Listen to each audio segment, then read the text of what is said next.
Welcome to another episode of Finsherpa videos. We are grateful for all the love and support that you have been pouring over the last few months.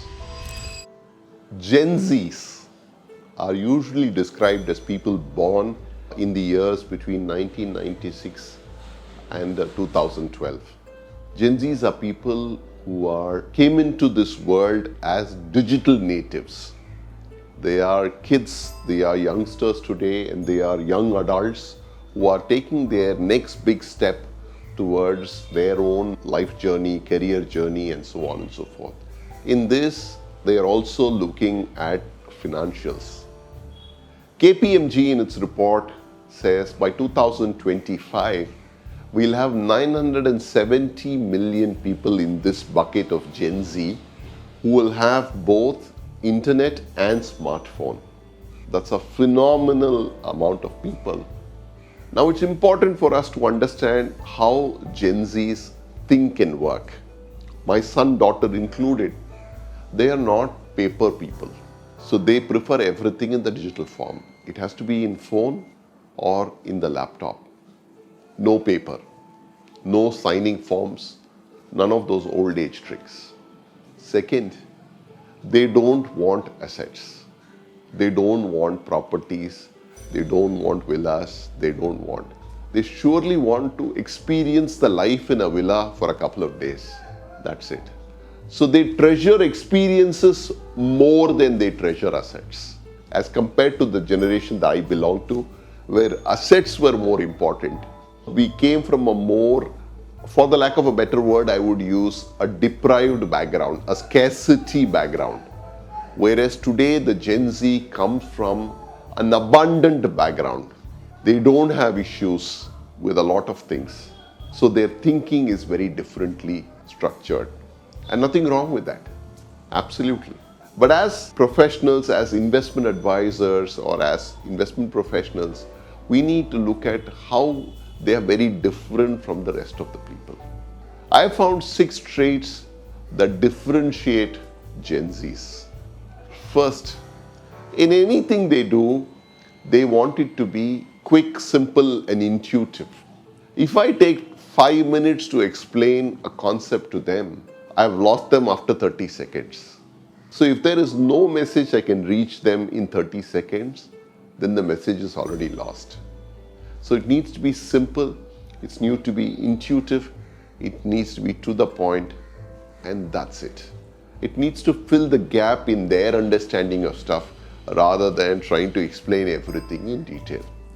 So short is sweet, that's the first thing. Second, they'd like it to be transparent. They want to know what's in it, what's the fine print. If you can avoid all of it and give everything up front, I think the Gen Z loves you. They'd like things quick. If you told them it takes 7 days, I don't think they understand. Why can't it be done now? So they require things, they require solutions fast. Next, they are also looking at stupendously returns. They don't come from a mindset that a return is benchmarked against a bank fixed deposit or a bank rate. They want a 20% return. They want a 25% return.